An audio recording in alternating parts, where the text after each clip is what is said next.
തൃശൂർ കൊടകരയിൽ കനത്ത മഴയിൽ വീട് തകർന്ന് 3 അതിഥി തൊഴിലാളികൾക്ക് ദാരുണാന്ത്യം. പശ്ചിമബംഗാൾ മാൽഡ സ്വദേശികളായ രാബുൽ ഇസ്ലാം, അബ്ദുൽ ആലിം, രാബുൽ മനാൻ എന്നിവരാണ് മരിച്ചത്. 2 മണിക്കൂർ നീണ്ട രക്ഷാപ്രവർത്തനത്തിലൊടുവിലാണ് മൃതദേഹങ്ങൾ പുറത്തെടുത്തത്. അപകടത്തിൽ ജില്ലാ കളക്ടർ അന്വേഷണം പ്രഖ്യാപിച്ചു. 3 തൊഴിലാളികളുടെയും മൃതദേഹം നാളെ നാട്ടിലെത്തിക്കും.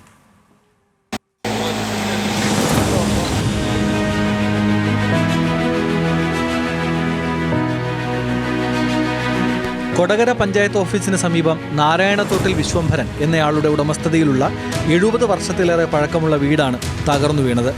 രാവിലെ 6 മണിയോടെ വലിയ ശബ്ദത്തോടെ കെട്ടിടം നിലംപതിക്കുമ്പോൾ 7-ലധികം പേർ അവിടെ ഉണ്ടായിരുന്നു.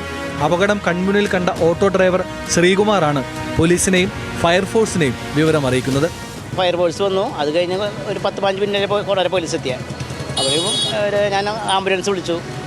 ഗാന്ധിയർ ആംബുലൻസ് വിളിച്ചു. ആംബുലൻസ് വന്നു, രക്ഷപ്പെടുന്ന നടത്തി. പിന്നെ നാട്ടുകാരൊക്കെ വന്നു.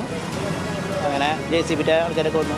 8 വർഷത്തിലധികമായി ഇതര സംസ്ഥാന തൊഴിലാളികൾ താമസിക്കുന്ന വീട്ടിൽ 17 പേരായിരുന്നു താമസം. ഇവരിൽ പകുതിയിലേറെ പേർ പുലർച്ചെ തന്നെ ജോലിക്ക് പോയിരുന്നു. ഈ സമയം ഉറങ്ങിക്കിടക്കുകയായിരുന്ന രാബുൽ ഇസ്ലാം, അബ്ദുൽ ആലിം, രാബുൽ മനാൻ എന്നിവർക്ക് മുകളിലേക്ക് കെട്ടിടം പതിക്കുകയായിരുന്നു. രക്ഷാപ്രവർത്തനത്തിന്റെ ഭാഗമായി നടന്ന തെരച്ചിലിൽ രാബുൽ മനാന്റെ മൃതദേഹം ആദ്യം കണ്ടെത്തി. രാബുൽ ഇസ്ലാമിന് ജീവൻ ഉണ്ടായിരുന്നുവെങ്കിലും ആശുപത്രിയിലേക്കുള്ള യാത്രാമധ്യേ മരണം സംഭവിച്ചു. മരിച്ച നിലയിലാണ് അബ്ദുൽ ആലിമിനെ കണ്ടെടുക്കുന്നത്. 3-4 महीना सबका हो गया आया इधर, कोई 8-9 महीना भी हो गया. ऐसा भी आदमी है, गांव नहीं गया, वो ईद में गांव नहीं गया, इधर ही है, रुका हुआ है सब. कोई थोड़ा आदमी गया गांव और 14 आदमी रुका हुआ है. इसी ജില്ലാ collector Arjun Pandian, Puthukkad MLA KK Ramachandran, ജില്ലാ പഞ്ചായത്ത് പ്രസിഡന്റ് തുടങ്ങിയവർ രക്ഷാപ്രവർത്തനങ്ങൾ ഏകോപിപ്പിച്ചു. ഈ അപകടം ഉണ്ടായപ്പോൾ തന്നെ ബന്ധപ്പെട്ട ഈ നാട്ടുകാരും വോളണ്ടിയേഴ്സും പിന്നെ പോലീസും ഫയർഫോഴ്സും എല്ലാവരും കൂടെ ചേർന്നിട്ട് പരമാവധി ശ്രമിച്ചു. പക്ഷേ ദുർഭാഗ്യവശാൽ അവരെ രക്ഷിക്കാൻ സാധിച്ചിട്ടില്ല. ഹോസ്പിറ്റലിൽ കൊണ്ടുവന്നപ്പോൾ തന്നെ അവർ ബ്രോഡ് ഡെഡ് ആയിട്ടാണ് കൊണ്ടുവന്നത്. പിന്നെ ഇപ്പോൾ അവർ മറ്റ് നടപടികൾ നടന്നു വരികയാണ്. ഇൻക്വസ്റ്റ് പ്രോസസ്സ് സ്റ്റാർട്ട് ചെയ്തിട്ടുണ്ട്. ഇന്നിപ്പോൾ പോസ്റ്റ്മോർട്ടം നടപടികളുണ്ട്. അതിനുശേഷം ഇപ്പോൾ അവരുടെ നാട്ടിലേക്ക്, വെസ്റ്റ് ബംഗാളിലേക്ക് എത്തിക്കാൻ വേണ്ടിയിട്ടുള്ള എയർ മുഖേന നമ്മൾ അവരെ എത്തിക്കും. അതിന് വേണ്ട നടപടികൾ ലേബർ ഡിപ്പാർട്ട്മെൻറ്റ് ചെയ്തു വരുന്നുണ്ട്. അപ്പോൾ അത് വേണ്ട നടപടികൾ നമ്മൾ വേഗത്തിലാക്കും. തൃശൂർ മെഡിക്കൽ കോളേജിലെ പോസ്റ്റ്മോർട്ടം നടപടികൾ പൂർത്തിയാക്കി മൃതദേഹം ബന്ധുവിന് കൈമാറി. മൃതദേഹം വിമാനമാർഗം നാളെ നാട്ടിലെത്തിക്കും. അപകടത്തിൽ ജില്ലാ കളക്ടർ അന്വേഷണത്തിന് ഉത്തരവിട്ടു.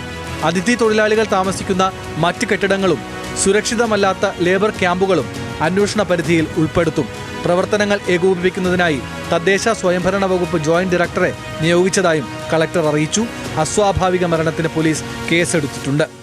ഇതര സംസ്ഥാനങ്ങളിൽ നിന്നും കേരളത്തിലെത്തി ജോലി ചെയ്യുന്ന അതിഥി തൊഴിലാളികളുടെ ജീവന് യാതൊരു സുരക്ഷിതത്വവും ഇല്ല എന്ന് വ്യക്തമാക്കുന്നതാണ് കൊടകരയിലെ സംഭവം. കുറ്റക്കാർക്കെതിരെ കർശന നടപടി വേണമെന്ന് ആവശ്യങ്ങൾ ഉയരുമ്പോഴും അതിന്റെ ഉത്തരവാദിത്തം ആരേറ്റെടുക്കുമെന്നതാണ് ചോദ്യം. ക്യാമറമാൻ സഹീർ ഗുരുവായൂരിനൊപ്പം ലെവിൻ K. വിജയൻ, ന്യൂസ് മലയാളം, തൃശൂർ.